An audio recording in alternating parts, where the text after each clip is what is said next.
Hello student, स्वागत है आपका आईसीटी वर्चुअल क्लासेस में। मैं हूं कविता, आपकी साइंस टीचर। उम्मीद करती हूं आप सभी अच्छे होंगे और स्वस्थ होंगे। तो क्लास हम डिस्कस कर रहे हैं अपना चैप्टर का नाम है conservation of plants and animals, यानी कि हम बात कर रहे हैं पादप और जंतुओं के संरक्षण के बारे में। तो अभी तक हमने जो भी टॉपिक डिस्कस किए हैं, यहाँ पे रिवाइज किए हैं, वो आपको समझ में आ गए होंगे।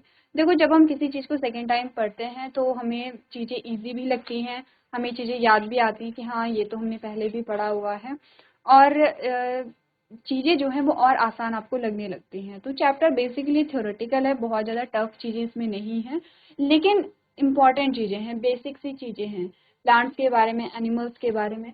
तो ये जो चीज़ें हैं, यहाँ तक जो इंट्रोडक्टरी पार्ट है, इंट्रोडक्शन, जिसमें आपने पढ़ा है डिफॉरेस्टेशन है, जंगलों की कटाई क्यों की जाती है, जंगलों की कटाई के क्या कारण हैं, जंगलों की कटाई के क्या प्रभाव हैं। अच्छा, ये तो नॉर्मल सी बात है, ये तो अगर आप किसी ने चैप्टर नहीं भी पढ़ा होगा, conservation of plants and animals, वो भी बता सकता है कि वनों की कटाई क्यों होती है। ठीक है, अगर लॉजिकली हम सोचें तो क्यों होती है, सारे पॉइंट्स हमें मिल जाएंगे। जब वनों की कटाई हो जाती है तो उसका क्या इम्पैक्ट पड़ता है, जिसे थोड़ा सा भी नॉलेज होगा, जिसे थोड़ी सी भी समझ होगी कि पौधों की क्या विशेषताएं हैं, उनका क्या महत्व है हमारे जीवन में, तो हमें समझ में आ जाएगा कि क्या इम्पैक्ट उसके पड़ते हैं। ठीक है, तो ये कॉमन टॉपिक है। कंजर्वेशन क्या होता है, संरक्षण क्या होता है, एक छोटी सी डेफिनेशन आपके पास आती है यहाँ पे। बायोडाइवर्सिटी अगेन आपका शब्द ही आपको बता रहा है जैव विविधता, जीवन में विविधता या लिविंग ऑर्गेनिज्म जो होते हैं उनकी जितनी भी फॉर्म्स होते हैं उनको ही हम क्या कहते हैं, जैव विविधता या डाइवर्सिटी कहते हैं। फ्लोरा एंड फौना क्या होता है, देखो शब्द ही बता रहे हैं। फ्लोरा को आप रिलेट करेंगे फ्लावर से, फ्लावर यानी कि प्लांट। फ्लोरा जो होता है वो प्लांट के लिए यूज करते हैं, फौना हम किसी एनिमल के लिए यूज करते हैं। किसी पर्टिकुलर एरिया में जो फ्लोरा या किसी पर्टिकुलर एरिया में जो प्लांट पाए जाते हैं वो फ्लोरा है, किसी पर्टिकुलर एरिया में जो एनिमल पाए जाते हैं वो फौना है। डिफरेंस वही इनके बीच में आएगा जो कि प्लांट्स और एनिमल्स के बीच में हम पढ़ते हैं। बायोस्फीयर क्या है, बायोस्फीयर अर्थ का वो पार्ट जहाँ पे जीवन पाया जाता है, वो बायोस्फीयर है यहाँ पे। और इसमें हम बात करते हैं बायोडाइवर्सिटी या बायोलॉजिकल डाइवर्सिटी के बारे में। नेक्स्ट है कि कंजर्वेशन जो है वो कैसे किया जा रहा है, जंगलों का या यहाँ पे वाइल्ड लाइफ का। ठीक है, क्या क्या ऐसे रूल्स एंड रेगुलेशन हैं जो यहाँ पे अप्लाई किए गए हैं जिससे कि संरक्षण को बढ़ावा मिले। ठीक है, अब हमारे पास प्रोटेक्टेड एरियाज आते हैं, ये इंपॉर्टेंट है। अच्छा, यहाँ तक की जो चीजें हैं ये तो कॉमन सी चीजें हैं, आप एक बार पढ़ेंगे आपको समझ में आ जाएगा। इंपॉर्टेंट है यहाँ से कि बायोस्फीयर रिजर्व क्या होते हैं, बायोस्फीयर रिजर्व की क्या विशेषताएं हैं, बायोस्फीयर रिजर्व में वो कौन कौन सी एक्टिविटीज हैं जो अलाउ नहीं है। ठीक है, और सबसे इम्पोर्टेंट जो है वो है आपके एग्जाम्पल, बायोस्फीयर रिजर्व के नाम और वो किस स्टेट में पाए जाते हैं, किस राज्यों में पाए जाते हैं, ये इंपॉर्टेंट है आपका। जैसे बायोस्फीयर रिजर्व आपने पढ़ा, वैसे वाइल्ड लाइफ सेंचुरीज में भी सेम चीजें हमें पढ़नी है और एग्जाम्पल हमें देखने हैं। नेक्स्ट हमारे पास आते हैं यहाँ पे कुछ डिफरेंसेस हैं जो इम्पोर्टेंट है, जैसे वाइल्ड लाइफ सेंचुरीज और बायोस्फीयर रिजर्व किस प्रकार से एक दूसरे से क्या है, भिन्न है, क्या अंतर है। जू और वाइल्ड लाइफ सेंचुरीज कैसे एक दूसरे से अलग हैं। नेक्स्ट हमारे पास नेशनल पार्क आता है। नेशनल पार्क में भी सेम चीज़ें हैं कि नेशनल पार्क क्यों बनाए गए हैं, नेशनल पार्क की क्या विशेषताएं हैं, कौन कौन सी ऐसी एक्टिविटीज़ हैं जो नेशनल पार्क में अलाउड नहीं होती हैं। और important at last examples of national park, कौन कौन से नेशनल पार्क यहाँ पर पाए जाते हैं और कहाँ पाए जाते हैं। एंडेमिक स्पीशीज के बारे में हम बात कर रहे थे और हमने यहाँ पे एंडेमिक स्पीशीज के बारे में क्या बात की कि वो स्पीशीज, वो प्रजाति जो विशेष रूप से किसी क्षेत्र में रहती है, ठीक है, और वो वहीं पाई जाएगी, कहीं और नहीं पाई जाएगी। इन केस अगर वो कहीं और आपको मिलती है तो इसका मतलब होता है कि उसे ह्यूमन ने इंट्रोड्यूस करवाया है वहाँ पे, वो नेचुरली वहाँ पे नहीं होता है। एंडेमिक ये भी मस्ट है, इम्पॉर्टेंट है। एग्जाम्पल देखो, जो आपके एंडेमिक स्पीशीज हैं इंडिया में वो एक बार देख लेते हैं। हमने कहा एशियाटिक लॉयन जो गिर फॉरेस्ट में पाया जाता है, गुजरात में जो आपको मिलेगा। ठीक है, एशियाटिक लॉयन एग्जाम्पल याद रखना है यहाँ पे। अगर हम पढ़ेंगे एशियाटिक लॉयन के बारे में तो हमने कहा Asiatic lion is also known as the Indian lion and can be only found in and around Gir forest national park of Gujarat, Gujarat के गिर फॉरेस्ट में या उसके आसपास ही ये पाए जाते हैं। These are listed at endangered species, important है याद रखना। आपको पता है एंडेंजर्ड स्पीशीज क्या होती हैं, आपको पता है रेड डाटा बुक क्या होता है, IUCN के बारे में हमने बात की है, आपको सारी चीज़ें समझ में आ रही हैं, तो आप इजीली यहाँ पे रिलेट कर पा रहे हैं। एशियाटिक लॉयन को एंडेंजर्ड स्पीशीज में लिस्ट किया गया, इट मीन्स कि इनकी संख्या कम है और ये क्या है, खतरे में है, ठीक है। तो इनको क्या है, संरक्षण की ज्यादा जरूरत है। There are one of the 5 big cats found in India, the other being India leopard and Bengal tigers, ठीक है। तो ये हमने बात की है। नेक्स्ट है Kashmir Stag and Kashmir valley, ठीक है। लॉयन टेड मैकक वेस्टर्न घाट में जो पाया जाता है। पर्पल फ्रॉग ये भी वेस्टर्न घाट में आपको मिलेगा। संगाई डियर लोकटक लेक में यहाँ पर मिलेगा, ठीक है। तो ये सारे आपके आते हैं एंडेमिक स्पीशीज, पूछा जाता है व्हाट इज एंडेमिक स्पीशीज, ठीक है। क्लियर है इतना, ये एग्जाम्पल है, ये इंपॉर्टेंट है। क्या क्या इंपॉर्टेंट बोला, एक तो प्रोटेक्टेड एरियाज, उनमें कौन कौन से रूल अप्लाई होते हैं और उनके क्या एग्जाम्पल है। नेक्स्ट एंडेमिक स्पीशीज और उनके एग्जाम्पल, कौन कौन सी एंडेमिक स्पीशीज पाई जाती हैं इंडिया में। अब आ जाओ रेड डाटा बुक पे, ठीक है।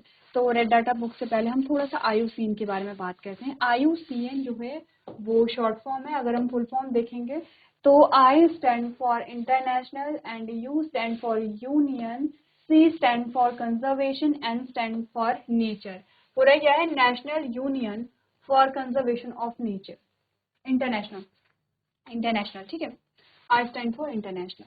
तो international union for conservation of nature एक अंतर्राष्ट्रीय संघ है, ठीक है। इंटरनेशनल यूनियन है किसके लिए, फॉर कंजर्वेशन ऑफ नेचर, प्रकृति के संरक्षण के लिए। अब प्रकृति में क्या आएंगे, सारे जीव, सारे पादप, जितनी भी आपको यहाँ पे लिविंग फॉर्म्स दिखाई देती हैं, जितने भी आपको लिविंग ऑर्गेनिज्म दिखाई दे रहे हैं, जितनी भी आपको ऐतिहासिक चीजें दिखाई देते हैं, हिस्टोरिकल प्लेस जो होते हैं, या आपने कहा रिसर्च के पॉइंट ऑफ व्यू से जो इम्पोर्टेंट होते हैं, हर वो चीज़ जो हमारे लिए बेनिफिशियल है, हर वो चीज़ जो हमारे इतिहास को संजोए रखती है, हर वो चीज़ जो यहाँ पे प्लांट एनिमल स्पीशीज को बढ़ावा देती है, उसका कंजर्वेशन। नेचर में आपका सब आ जाता है, बायोटिक और एबायोटिक दोनों ही जो कंपोनेंट है वो आपके आ जाते हैं। बायोटिक में आप लाइफ के बारे में बात करेंगे, एबायोटिक में आप हिस्टोरिकल प्लेस के बारे में बात कर सकते हैं, ठीक है। हिस्टोरिकल प्लेस में कुछ भी आ सकता है, जैसे कि कोई महल आ सकता है, ठीक है। ऐसे ही बहुत सारे पुराने, जैसे कोई मंदिर आ सकता है, या कोई ऐसी चीज जिसका हिस्ट्री से काफी अच्छा जो रिश्ता है, या फिर जिसकी बहुत अच्छी हिस्ट्री है, तो वो सारी चीजें जो हैं वो इसमें आती हैं, किसमें, नेचर में। एबायोटिक कंपोनेंट्स में आ गया है। आपने कहा कि ये एक संघ है, एक इंटरनेशनल यूनियन है जो कि यहाँ पे नेचर के कंजर्वेशन के लिए बनाई गई है। इसका मेन जो काम है यहाँ पर वो ये देखना है, अगर हम प्लांट और एनिमल स्पीशीज के बारे में बात करें या हम लिविंग ऑर्गेनिज्म के बारे में बात करें, इनका मेन जो काम है वो ये देखना है कि कौन से स्पीशीज की कंडीशन कैसी है। कंडीशन का मतलब क्या है कि जैसे कि कोई स्पीशीज अच्छे से ग्रो हो रही है, उसका नंबर बढ़ रहा है, ठीक है, वो अच्छी बात है। लेकिन कोई स्पीशीज लगातार उसका नंबर घटता चला जा रहा है, धीरे धीरे इनकी संख्या में कमी आ रही है, तो ये ऑब्जर्व करना है कि किस स्पीशीज की क्या कंडीशन है, अकॉर्डिंग टू कंडीशन, परिस्थिति के अनुसार, ठीक है, या उसकी कंडीशन कैसे, उस स्पीशीज की कंडीशन कैसे, उसका नंबर कैसा, उसके अकॉर्डिंग उस पर उतना ध्यान दिया जाता है। इसके लिए लिस्ट जारी की जाती है और लिस्ट में हम क्या करते हैं, यहाँ पे ग्रुप बनाते हैं, ठीक है। जैसे कि सबसे ज्यादा खतरे में कौन सी स्पीशीज है, वो फर्स्ट नंबर पे वो ग्रुप होगा, then second, third and last number पे वो ग्रुप होगा जो सबसे कम खतरे में या नॉर्मल है, ठीक है। अब हम क्या करते हैं, हम सर्च करते हैं और हम देखते हैं कौन सी स्पीशीज सबसे ज्यादा खतरे में है, वो सबसे ज्यादा टॉप में होगी। तो जो स्पीशीज जितने टॉप में है उसके समाप्त होने का खतरा उतना ज्यादा होगा। अच्छा, ऐसा क्यों करते हैं, हम लिस्ट क्यों बना रहे हैं, हम लिस्ट के अकॉर्डिंग देखते हैं कि किस स्पीशीज की कंडीशन कौन सी है, कौन सी स्पीशीज किस ग्रुप में आती है। तो जो सबसे ज्यादा टॉप में है, जो सबसे ज्यादा खतरे में है, उस पर सबसे ज्यादा काम किया जाएगा, उस पर सबसे ज्यादा फोकस किया जाएगा, मतलब प्राइमरी एक्शन जो लिए जाएंगे वो उस पर लिए जाएंगे जो सबसे ज्यादा खतरे में है। अब अगर हम ऐसे लिस्ट नहीं बनाते तो हमें क्या करना था, हम देख रहे हैं कि संख्या कम हो रही है स्पीशीज की, फॉर एग्जाम्पल 4 स्पीशीज ऐसी हैं जिनकी संख्या में कमी आ रही है, हम चारों पे काम कर रहे हैं, एक जैसा काम कर रहे हैं, चारों पे एक जैसे एफर्ट्स लगा रहे हैं, जबकि 4 में से 3 तो फिर भी ठीक थी, लेकिन एक जो थी वो सबसे ज्यादा खतरे में थी और उसे सबसे ज्यादा यहाँ पे प्रोटेक्शन की नीड थी या सबसे ज़्यादा ध्यान देने की उस पर ज़रूरत थी। लेकिन हमें नहीं पता है, हमें स्थिति नहीं पता है कि ज़्यादा खतरे में कौन है, कम खतरे में कौन है, तो हम चारों पे इक्वली ध्यान दे रहे हैं, जबकि उस एक स्पीशीज पे ज़्यादा ध्यान देना चाहिए जिसके समाप्त होने के खतरे सबसे ज़्यादा हैं। एज अ रिजल्ट क्या होगा, जब आप चारों पे सेम फोकस करेंगे तो वो एक जो स्पीशीज है जिस पे ज़्यादा फोकस किया जाना चाहिए, जिसकी स्थिति ज़्यादा गंभीर है यहाँ पे, उसके परफॉर्मेंस में कोई अच्छा रिजल्ट देखने को नहीं मिलेगा। ठीक है, अच्छा रिजल्ट इन द सेंस हम यही तो चाहते हैं कि उनका नंबर बढ़े, ठीक है, उनकी आबादी बढ़े। हम देख रहे हैं कि हम एफर्ट्स तो लगा रहे हैं लेकिन उसमें कोई खास फर्क हमें देखने को नहीं मिल रहा है, और कभी कभी नेगेटिव इम्पैक्ट भी देखने को मिलता है। हम देखते हैं कि उनकी संख्या में और कमी यहाँ पे आ रही है। तो इसका मतलब क्या होगा, इसका मतलब ये है कि आपको अलग टेक्निक यहाँ पे यूज करनी पड़ेगी। आप सेम जो रूल्स हैं यहाँ पे, सेम जो पॉलिसीज हैं वो सबके लिए अप्लाई नहीं कर सकते हैं। आपको यहाँ पे अकॉर्डिंग टू स्पीशीज अलग अलग जो रूल्स हैं उनको निकालना पड़ेगा, अलग अलग एफर्ट जो हैं वो यहाँ पे आपको लगाने पड़ेंगे। इसके लिए आपको ये समझना पड़ेगा कि किसको ज़्यादा एफर्ट्स की ज़रूरत है, ठीक है, कौन सबसे ज़्यादा डेंजर में है। तो इस अकॉर्डिंग हम क्या करते हैं, लिस्ट बनाते हैं। हम नहीं, मतलब IUCN लिस्ट बनाता है, ठीक है। IUCN लिस्ट बनाएगा, लिस्ट जारी करेगा, और लिस्ट में ग्रुप बनाए गए हैं सबसे टॉप में, फिर उसके नीचे जितनी भी स्पीशीज हैं वहां पर सबसे टॉप में जो स्पीशीज आएगी सबसे ज्यादा ध्यान या सबसे ज्यादा फोकस या प्राइमरी जो रिस्पॉन्स है वो उस पर दिया जाएगा, क्योंकि उसे सबसे पहले नीड है यहाँ पर। तो IUCN के बारे में हम पढ़ते हैं, आपने कहा International union for conservation of Nature Red List of Threatened Species, also known as the IUCN red list और रेड डाटा बुक। तो IUCN एक लिस्ट जारी करता है जिसको हम IUCN रेड लिस्ट कहते हैं या रेड डाटा बुक भी कहते हैं। रेड जो सिंबल है वो हमें खतरे को बताते हैं। जैसे आपने देखा होगा कभी जब ट्रेन चलती है और अगर ट्रेन को रोकना होगा तो हम रेड कलर का जो फ्लैग है वो दिखाते हैं। तो लाल निशान क्या होता है कि हमें स्टॉप होना है, रोकना है, ठीक है। और कहीं पे खतरा है, जैसे खतरे का जो बोर्ड साइन लगा होता है तो उसमें भी आप रेड कलर देखते हैं कि उसमें रेड कलर यूज होता है। सेम ये रेड कलर जो है ये बताता है कि कौन से स्पीशीज कितने खतरे में है, और ये जो लिस्ट है यहाँ पर इसीलिए इसका नाम क्या है, रेड लिस्ट रखा हुआ है, ठीक है। Founded in 1964 in an inventory of the global conservation status and extinction risk of biological species। आपने क्या, किसी भी स्पीशीज के एक्सटेंट होने का रिस्क कितना है, यही तो हम कह रहे हैं। एक्सटेंट यानी कि विलुप्त या समाप्त होने का खतरा। किसी भी स्पीशीज के एक्सटेंट होने का खतरा कितना है उसके अकॉर्डिंग ये लिस्ट जारी की जाती है। जिसके एक्सटेंट या विलुप्त होने का खतरा सबसे ज्यादा होगा वो सबसे टॉप में होगा, जिसके विलुप्त होने का खतरा सबसे कम होगा वो सबसे नीचे यहाँ पर होगा, ठीक है। Which assess the risk of a extinction to a species within a political management unit are also produced by a countries and organization। तो हमने बोला अंतर्राष्ट्रीय प्रकृति संरक्षण संघ IUCN की संकटग्रस्त प्रजातियों की लाल सूची, जिसे IUCN सूची या रेड डाटा बुक के रूप में भी जाना जाता है, 1964 में स्थापित जैविक प्रजातियों की वैश्विक संरक्षण स्थिति और विलुप्त होने के जोखिम की एक सूची है। क्षेत्रीय लाल सूचियों की एक श्रृंखला जो एक राजनीतिक प्रबंधन इकाई के भीतर प्रजातियों के विलुप्त होने के जोखिम का आकलन करती है, देशों और संगठनों द्वारा भी तैयार की जाती है। तो IUCN में क्या आएगा आपके पास, चलिए पहले पूरा पढ़ लेते हैं। Species are classified by IUCN Red List into 9 groups, specific through criteria such as the rate of decline, important है ये ध्यान देना, rate of decline, population size, area of geographical distribution and degree of population and distribution fragmentation। तो यहाँ पर आपने कहा प्रजातियों को IUCN रेड लिस्ट द्वारा 9 समूहों में 9 ग्रुप्स में यहाँ पे इन्होंने क्या किया है, क्लासिफाई किया है।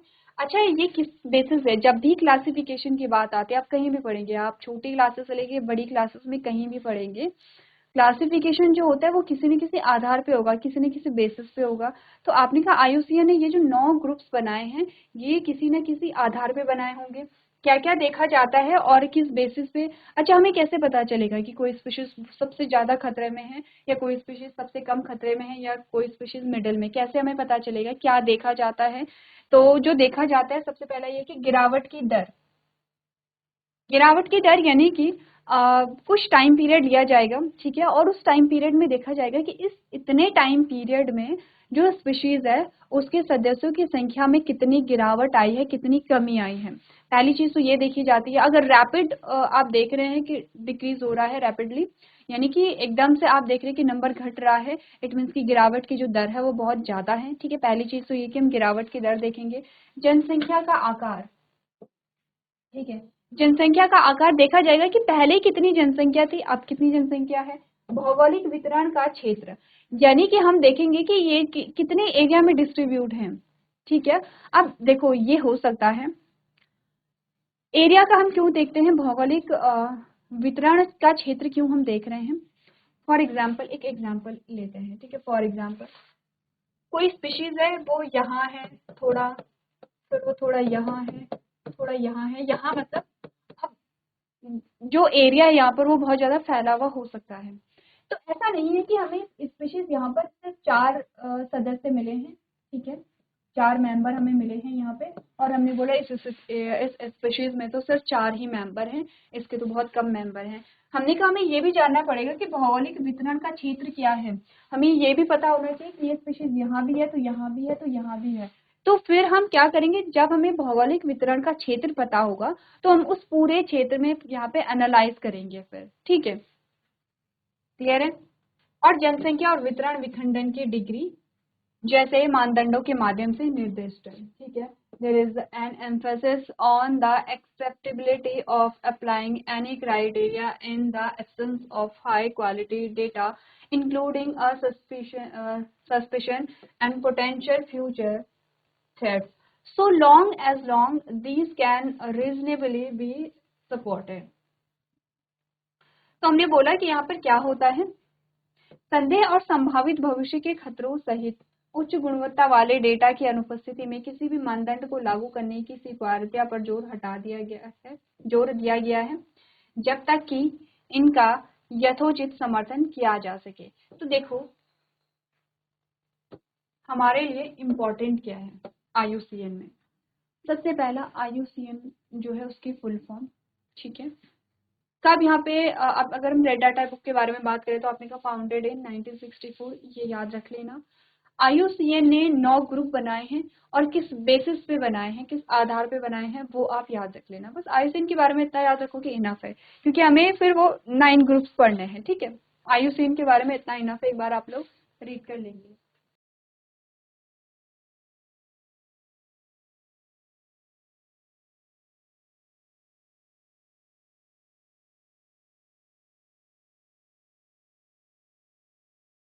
चलिए आगे बढ़े, रेड डाटा बुक के बारे में बात करते हैं। आपने कहा this is a comprehensive record that documents the conservation status of various species of plants and animals. ये क्या कहते हैं, कंजर्वेशन स्टेटस, यानी कि जो संरक्षण की स्थिति है उसको बताता है किसी भी स्पीशीज की। It serve as a vital tool for assessing the health of global biodiversity and informing a conservation effort. Compiled by an organization like the International Union for Conservation of Nature IUCN, the Red Data Book categorizes species based on their risk of extinction। तो ये जो list जारी की जाती है IUCN के द्वारा की जाती है, ये स्पीशीज उनके रिस्क के अकॉर्डिंग यहाँ पे क्या करती है, कैटेगराइज करती है, ठीक है। क्या बता रही है ये, it serve as a vital tool for assessing the health of global biodiversity. Global biodiversity जो है उसकी हेल्थ को ये बताती है, ठीक है। Plus informing the conservation efforts. देखो रेड डाटा बुक का काम सिर्फ इतना नहीं है कि लिस्ट बना देना कि चलो ठीक है यहाँ पे कितने लिस्ट कितने ग्रुप हैं। अब यहाँ पे ऐसा नहीं है कि सिर्फ इतने ग्रुप बन गए हैं और हमें क्या मिल गई है, इंफॉर्मेशन मिल गई है स्पीशीज के बारे में। तो हम कह सकते हैं कि सबसे ज्यादा जो रिस्क में है वो ये वाली स्पीशीज है जो टॉप में यहाँ पर है, और सबसे कम रिस्क में ये वाली जो स्पीशीज है जो कि यहाँ पे क्या है, लास्ट में है, ठीक है। हम ये कह सकते हैं। आपने कहा ठीक है, रेड डाटा बुक ये इन्फॉर्मेशन तो देता है, लेकिन रेड डाटा बुक जब नेक्स्ट टाइम जारी की जाएगी, जब अगली बार जारी की जाएगी, तो तब देखा जाएगा कि जो टॉप मोस्ट, जो यहाँ पे टॉप वाली जो स्पीशीज है जो सबसे ज्यादा खतरे में है, जिसके एक्सटेंशन की जो चांसेस है वो सबसे ज्यादा हाई है, उसका स्टेटस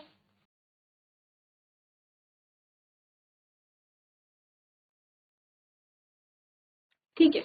अब नेक्स्ट टाइम जब रेड डाटा बुक में लिस्ट जारी की जाएगी तो देखा जाएगा कि ये जो टॉप स्पीशीज हैं जो एक्सटेंशन के सबसे ज़्यादा खतरे पे है, विलुप्त होने के सबसे ज़्यादा कगार पे हैं, इनके लिए जो यहाँ पर एफर्ट्स लगाए गए हैं, जो रूल्स यहाँ पे बनाए गए हैं, जो भी यहाँ पे नई पॉलिसीज निकाली गई हैं, उन्होंने काम कितना किया है। तो दूसरा कह रहा है इन्फॉर्मिंग कंजर्वेशन एफर्ट्स, कंजर्वेशन के लिए क्या क्या एफर्ट्स यहाँ पे लगाए गए हैं, उनका क्या रिजल्ट है, क्या परफॉर्मेंस है उनकी, क्या उन्होंने काम किया है या नहीं किया है। अगर उन्होंने काम किया है तो ठीक है, हम आगे भी वो जो पॉलिसीज हैं उनको यहाँ पे कंटिन्यू कर सकते हैं। लेकिन क्या अगर उन्होंने यहाँ पे परफॉर्मेंस दी ही नहीं है और हम देख रहे हैं कि स्पीशीज का जो स्टेटस है, उनकी जो स्थिति वो और ज़्यादा गंभीर हो गई है, तो क्या होगा, हमें चेंज करनी पड़ेंगी। जो भी यहाँ पे नीतियाँ बनाई गई हैं, जो भी यहाँ पे रूल्स बनाए गए हैं, या जो भी एफर्ट्स यहाँ पे लगाए गए हैं, उनमें हमें चेंजेस लाने पड़ेंगे। ठीक है, तो ये है रेड डाटा बुक, जिसके दो काम मेनली हमें पता है। एक तो ग्लोबल डाइवर्सिटी की हेल्थ को बताना, दूसरा कंजर्वेशन एफर्ट्स की परफॉर्मेंस की इंफॉर्मेशन देना। ठीक है, क्या कैसे कैसे यहाँ पे ये परफॉर्म कर रहे हैं। चलो अब देखो, आते हैं यहाँ पर हमारे पास जो ग्रुप्स आते हैं, ग्रुप्स पढ़ो। एक्सटिंक्ट जो है, जिसको विलुप्त कहते हैं, एक्सटेंशन इन वाइल्ड, जो जंगल में विलुप्त हो गए हैं और हो सकता है कि उनको किसी जू में वही किसी जू में पाए जा रहे हैं। ठीक है, एक आर्टिफिशियल हैबिटाट में है, वहां पर वो मिल सकते हैं, लेकिन जंगल जो है, जंगल में वो विलुप्त हो चुके हैं। एक्सटिंक्ट का मतलब है beyond reasonable doubt that the species is no longer extant. ठीक है, यानी कि संदेह से परे, उच्च संदेह से परे की प्रजाति अब अस्तित्व में नहीं है। बहुत टाइम तक जब देखा जाता है कि उस स्पीशीज का एक भी सदस्य नहीं देखा गया है, मतलब कि वो समाप्त हो चुके हैं। एक्सटेंड इन वाइल्ड में क्या है, survives only in a captivity, cultivation and और outside the native range is presumed after a exhaustive survey. ठीक है, हमने बोला केवल कैद में, देखो कैद से मतलब नहीं है, मतलब ये है कि जैसे वो जीव जो है वो जंगलों में नहीं पाया जा रहा है लेकिन जू में है। ठीक है, जैसे जू में रखते हैं एनिमल्स को, या फिर किसी ने क्या किया है यहाँ पे खुद से ग्रो करवाया है, तो वहां पर वो उन कंडीशंस में अंडर कंट्रोल कंडीशन वो हमें देखने को मिल सकता है, लेकिन वो जंगल में जो है वो विलुप्त हो चुका है। क्रिटिकली एंडेंजर्ड यानी कि in a particularly and extremely critical state, जो कि क्या है यहाँ पे गंभीर स्थिति में है। देखो ये तो विलुप्त हो चुका है, ये भी जंगलों में विलुप्त हो चुका है, बस कहीं पे अगर किसी ने कैप्चर करके यहाँ पर रखा हुआ है, कोई जीव है, प्लांट अगर है तो कोई ग्रो करा रहा है, तो तब जाकर के हमें वो देखने को मिल रहा है। अदरवाइज ये क्या है, वाइल्ड में एक्सटिंक्ट है, जंगलों में पाया ही नहीं जा रहा है, नेचुरली या प्राकृतिक रूप से हमें मिल ही नहीं रहा है। नेक्स्ट आता है क्रिटिकली एंडेंजर्ड, जो कि बहुत ज्यादा खतरे में। क्रिटिकली एंडेंजर्ड जो है वो किस स्थिति पे है, विलुप्त होने की स्थिति पे है ये। ठीक है, अच्छा ये जो हम देख रहे हैं कि जो एक्सटेंड इन द वाइल्ड, जरूरी नहीं कि सभी स्पीशीज पे फॉलो, सभी स्पीशीज फॉलो करिए, सभी स्पीशीज पे अप्लाई किया जाए। हो सकता है कि कोई स्पीशीज जो है वो पूरी तरीके से खत्म हो जाती है, और ये वाली स्टेज तो तब आ सकती है कि जब किसी ने क्या किया, कोई एनिमल है वो जंगलों में नहीं पाया जा रहा है लेकिन वो जू में पाया जा रहा है, वहां उसे पाला जा रहा है। कोई प्लांट है वो जंगलों में नहीं पाया जा रहा है लेकिन किसी ने उस प्लांट को उगाया है। ठीक है, ये तब की बात है। लेकिन क्या हो अगर किसी एनिमल को पाला ही नहीं गया हो, या फिर किसी प्लांट को उगाया ही नहीं गया हो, तो इस स्थिति में आपने कहा एक्सटिंक्ट, वो तो क्या होगा, एक्सटिंक्ट होगा या क्रिटिकली एंडेंजर्ड की कैटेगरी में आएगा। ठीक है, तो क्रिटिकली एंडेंजर्ड का मतलब ये है कि ये विलुप्त होने की कगार पे है। नेक्स्ट आता है यहाँ पे एंडेंजर्ड। एंडेंजर्ड जो है वो क्रिटिकली एंडेंजर्ड होने के कगार पर है। देखो, एक्सटिंक्ट जो समाप्त हो गया, क्रिटिकली एंडेंजर्ड जिस पे ध्यान नहीं दिया गया तो ये बहुत जल्दी एक्सटिंक्ट वाली स्टेज में आ जाएगा, समाप्त हो जाएगा। एंडेंजर्ड जिस पे ध्यान नहीं दिया गया तो बहुत जल्दी ये क्रिटिकली एंडेंजर्ड की कंडीशन में यहाँ पर आ जाएगा। ठीक है, फिर आते हैं वल्नरेबल। वल्नरेबल मतलब meets one of the 5 red list criteria and दस considered to be at high risk of unnatural human caused extinction without a further human intervention, near threatened, least concerned, data deficient and not evaluated। ये सारे हमारे पास क्या आते हैं, यहाँ पे groups आते हैं। अब देखो ये जो ग्रुप्स हैं ये आप खुद जब पढ़ेंगे, जब आप इनके एग्जाम्पल्स करेंगे, तब आपको चीजें समझ में आएंगे। तो चलो एक बार आप लोग इसे रीड कर लेंगे।